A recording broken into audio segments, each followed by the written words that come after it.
Hi, I'm Rich Gonzalez, meet director for the Arcadia Invitational in California, and these are some very frequently asked questions that we get every single year.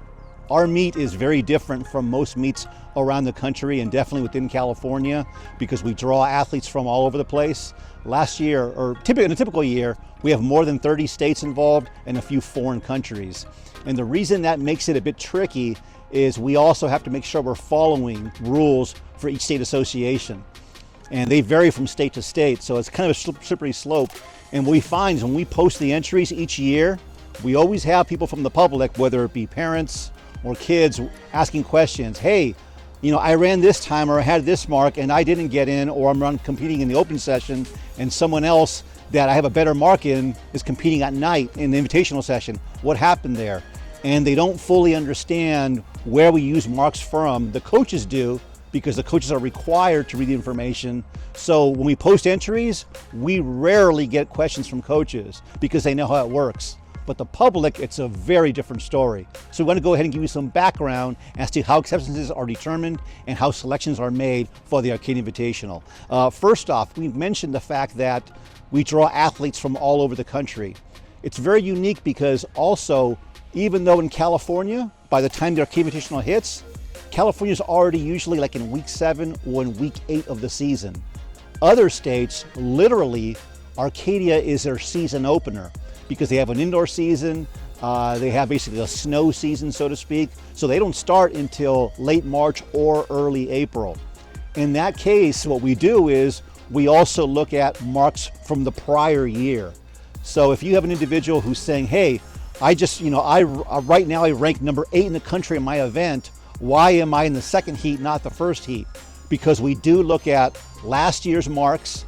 We do weigh them a little bit differently. Current year weighs better than last year, but keep in mind, if we have an individual who was one of the top kids in the country last year, and they're flying out this year, come out here, they're not flying out to do poorly. They've obviously been in training. They're coming out in shape, and we're looking at last year's marks as well. So we do a balancing act, last year and this year. If you're in California, you're a bit at an advantage. As we mentioned, you're already in week 7 or in week 8 of the season. You have ample opportunities to show what you can do. If you haven't, that's gonna hurt you. Californians, we rarely use last year's marks for that very reason. We have pretty good weather out here, number of chances to show what you can do in the current year before we go ahead and start comparing. So that's the first thing we look at is basically quality of marks 2024 versus 2025, 2022, 2021. In other words, current year versus prior year. Current year gets more weighting, but if your season hasn't started in the current year yet, you don't get penalized.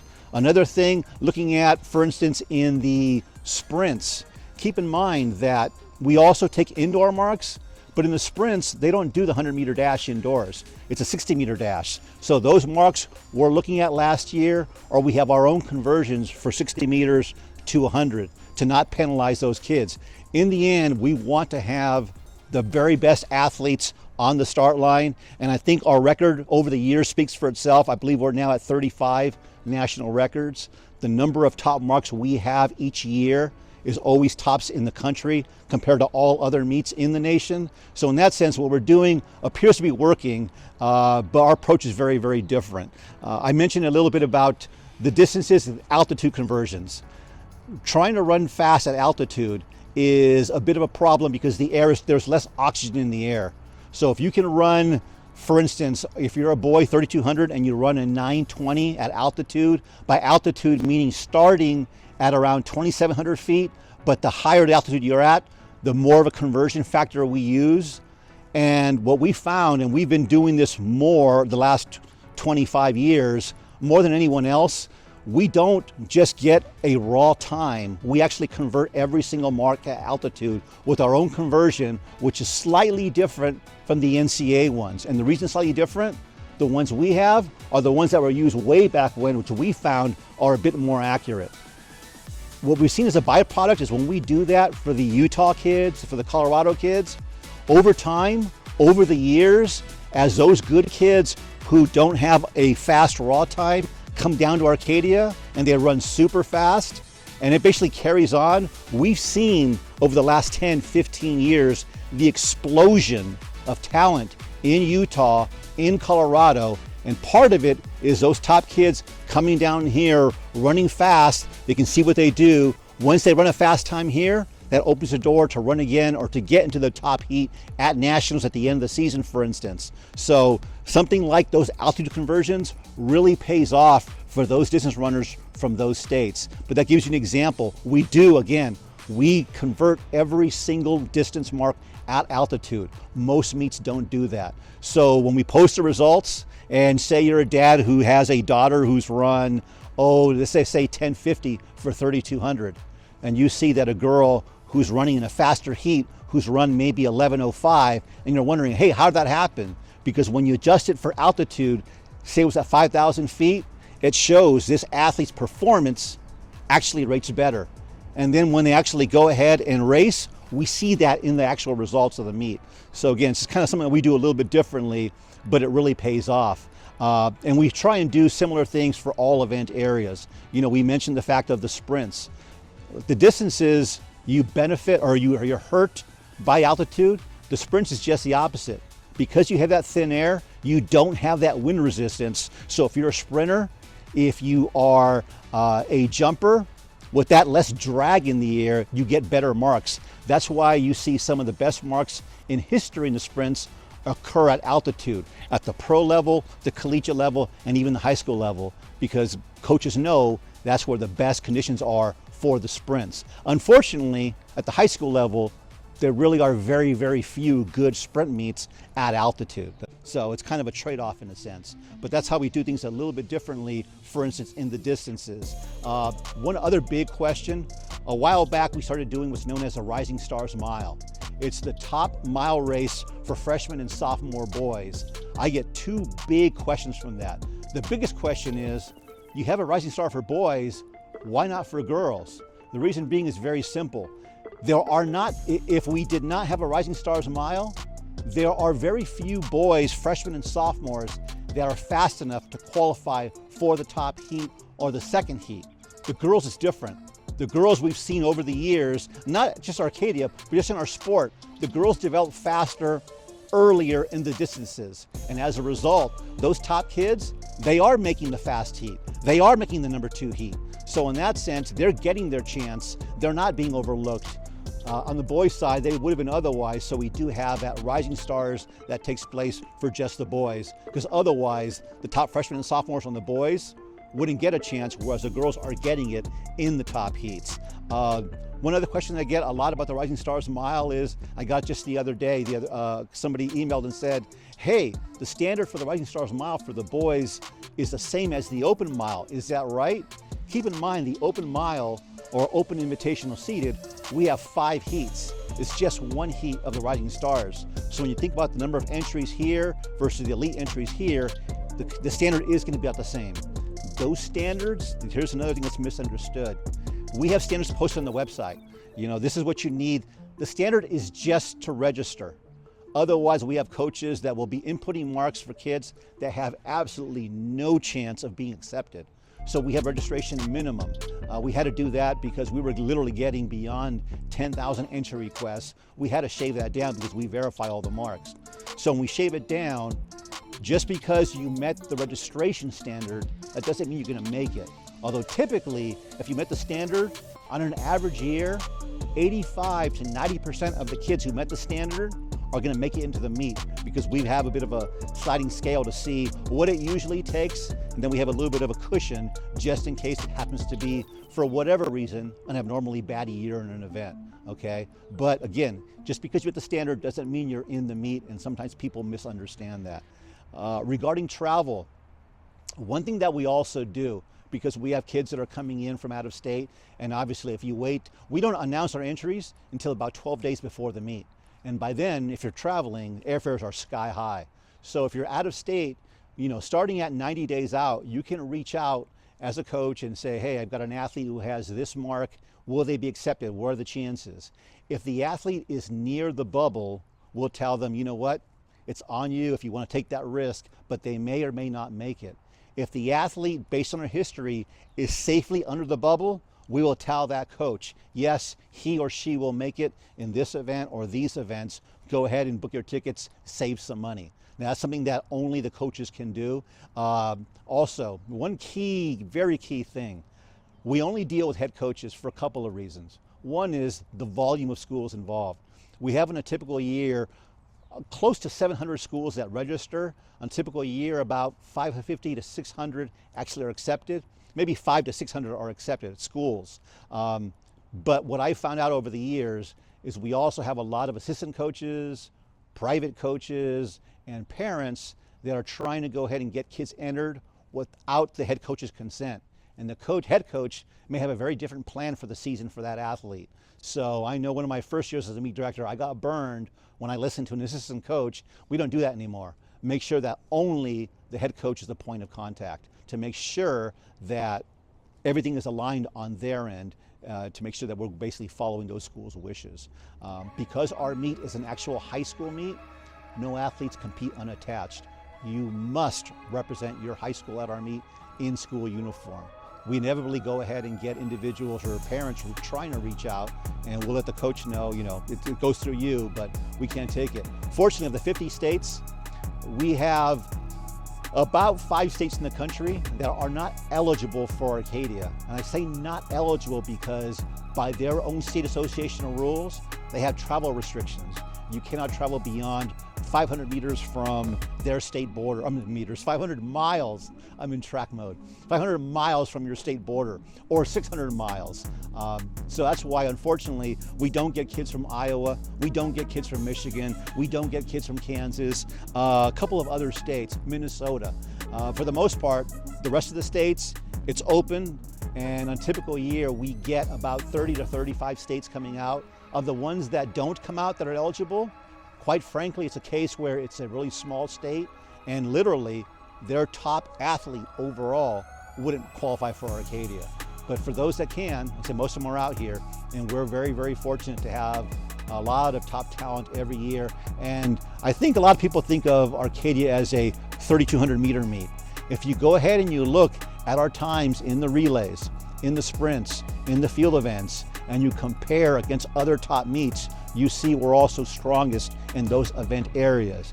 But we're so phenomenal in the 3,200, I think we've been labeled or rubber stamped as, oh yeah, that's a 3,200 meet, or oh yeah, that's a distance meet. We have a lot of top talent from all areas coming out because the coaches know when they get here, they're gonna have great competition on a very fast track and a very efficient time schedule. It's not these meets where our meet is a long schedule, but it's efficient on time. So you know when you're supposed to warm up at a certain time, it's going to be a case. There are far too many meets in California and around the country that literally fall hours behind schedule, and that does no one, especially the athlete, any good when you're trying to figure out when to start warming up and getting ready for your event. So even though we have a lot of heats, we're on time, and we do break it up by session. We have an open session Saturday morning, invitational session, which is the featured session Saturday night, but also starting in 2003, we introduced a relay session, because for all these coaches, these kids coming from out of state, I kind of felt like, to make it worth their money, to get more bang for their buck, let's go ahead and offer a relay session to have those kids do maybe a second race on Friday before coming back doing their main event on Saturday, or just splitting it, but just more opportunity to get their bang for their buck when they're traveling. One other area that happens to be creating a lot of confusion or uncertainty with individuals is how we actually go ahead and place relay teams in the distance relays as well as the medley relays. Now keep in mind, I mentioned the fact that we actually look at marks from last year. Obviously there are schools that have, it's not too common that a relay team is going to have all 4 athletes return. Usually there's at least 1 kid who graduated, maybe 2. What we do is we look at also for those situations, say you have a good team this year, but you haven't run a time yet as a relay team. I'll give you an example, 4x800. Before Arcadia, there's probably 1 good meet in the state, 1 strong meet in the state where you're gonna have good competition in an event like the 4x800. And if you're not at that meet, you don't have a chance to post a fast 4x8. And if you use last year's time, you may have already graduated a kid or 2. So what we do is we allow what's known as aggregate times. You can use your best open race times from last year and this year on each of your 4 team members. Now we do have a little bit of a penalty, because typically we find, when a team runs a 4x8, it is rare that all 4 kids on that relay race are going to match or exceed their personal best record. So it's usually when you use aggregate time, you're pulling from different meets. Therefore, we have a little bit of a penalty, because we want to reward those teams that actually ran a fast DMR or a fast 4x8, all 4 team members in that one race on the same day. So that's how we equate it. But oftentimes we'll post the entries, and there'll be teams that don't have a time, and people are wondering, hey, wait a minute, they haven't even raced this event. How did they get into the fast heat? Because they use aggregate times, and when you do that, you see how strong they are. And we've had teams in that situation when they come in and they break the national record. American Fork, when they broke the national record, if we did not use aggregate times, they wouldn't have had a mark that year to get into the race. So we look at that again to try and build the very best fields. That's something that people don't usually read about. They don't understand the process, and therefore they wonder, why didn't we get in? That's why we use aggregate marks. And again, you can find more info on that on the Meet Info tab at arcadiainvitational.org. Another thing with Arcadia is we always try and set conditions that are ideal for the athletes and performance marks. Give you an idea, most meets, you have your typical direction for your straightaways, for your sprints. We actually, because of wind current, depending upon which way the wind was blowing, we have multiple cameras set up to do reverse angle on the sprints. So if there's a slight headwind for a sprinter going the usual direction, we will turn them around so the wind is at their back, which makes a few hundredths difference in time. And in the sprints, when you're chasing scholarships and what have you, or trying to get into a better meet down the road at nationals, those few hundredths can really pay off down the road.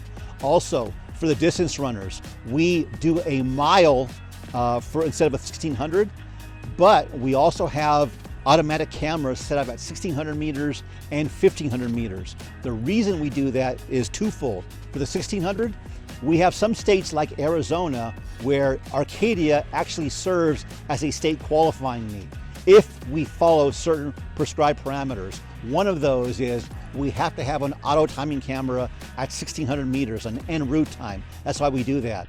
1500 meters, the reason being, we have some elite level runners that are sometimes trying to go ahead and qualify for the World Junior Championships.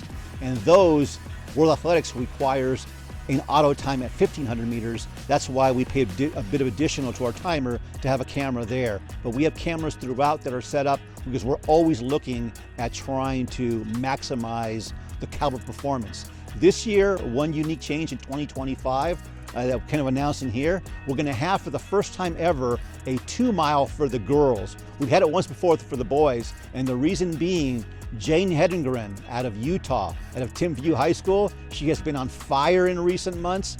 She is going to go after the national record in the 2 mile here at Arcadia. So we will still have an auto timing camera at 3200 meters, so every athlete in that race will have an FAT, a fully automatic time at 3200 in addition to their full 2 mile time. But we're always looking to try and get ideal situations for our athletes. In the pole vault, years ago we had our track that was updated, and when it was renovated, unfortunately the new position of the runway was on what's known as the D ring, the end zone, which is a bit of a crosswind. So for us to avoid that, we actually many years ago started using an elevated runway down the center of the infield, which is better for the fans and it's a faster approach for the athletes with the wind at their back. And we have seen, since we did that a while back, the marks in the pole vault improve over the years, and we've been fortunate to have several national records in the pole vault set here at Arcadia. Also, our facility is very fast. I remember the very first time that Alan Webb came out here when he had already broken the 4-minute mile, and we had just resurfaced the track, and literally weeks before they came out, he went on the track to do a warm-up, and he turned on his coach and said, "This track is fast," and he was totally beaming, ran great. Our track, we have it resurfaced every so often, usually about every 9 years. We recently had the track resurfaced with Bynum's top-of-the-line track. It's the same one, the exact same surface used at the University of Oregon and a few other elite facilities around the country. There is a small difference in the performance of each of these top tracks, but even that small difference makes a very big difference in terms of performance or times when you're talking about maybe dealing with hundredths of a second for the sprinters or with that nice bounce for the distance runners. Fortunately, our track is the best of both worlds. It's fast for sprints, it's fast for distances. Also, one thing about Arcadia Invitational, it is also an experience. It's not just a track event, but actually it's a happening. It's a destination event. And what I mean by that is athletes, when they come out here, they're not just competing, but they're intermixing, they're mingling with top athletes around the country. One of the main spots, we actually have an expo zone where we have different vendors that are set up. Also, our presenting sponsor, Nike, they lead the way. They've been involved with our meet for over 20 years, and our meet has been around for 57 years. It's been very successful for half a century. But in all honesty, the last 2 decades, it's really raised in visibility, in performance, and experience level because of Nike. You know, we do have world-class athletes, courtesy of Nike, that come out every year. Every year, we're going to have 2, 3, or 4 athletes that are here signing autographs, doing a Q&A session with athletes, mingling with them. We've got some great product. It's just a great happening. Kids have the time of their lives, and it's really cool because every now and then you might go to, for instance, an indoor nationals or a Nike outdoor nationals as an example. But when you do that, you're not usually with your teammates, you're basically on your own. This is the one event that's national caliber where you're part of your high school teammates that are with you. So you share that experience with some of your best friends. And the Arcadia Invitational, fortunately, has a very, very rich history. 36 national records have been set in this facility over the years. 203 athletes that have competed here have gone on to compete for Team USA in the Olympic Games, not to mention a vast number of athletes from foreign nations who've also competed here that have gone to compete as Olympians in their own native land. It's always great when we have the young athletes, those who aren't even in high school yet, but their mom or their dad brings them to the meet and they see a first-class meet, a packed house, great excitement, awesome announcing, and they're like, wow, and they get hooked on the sport of track and field. That's what we're trying to build, excitement for the future kids coming up to try and get hooked. You know, there's a lot of opportunities for sports like basketball, baseball, so forth. We want to try and build that same excitement, continue doing that for the top track and field athletes to build our next future stars in the sport, as well as our next Olympians. So hopefully that answers a lot of the questions that you have regarding the Arcadia Invitational. But I do remind you, go ahead to the meet website, arcadiainvitational.org, click on the Meet Info tab. That tab explains thoroughly a lot of the criteria that we use in making our selections.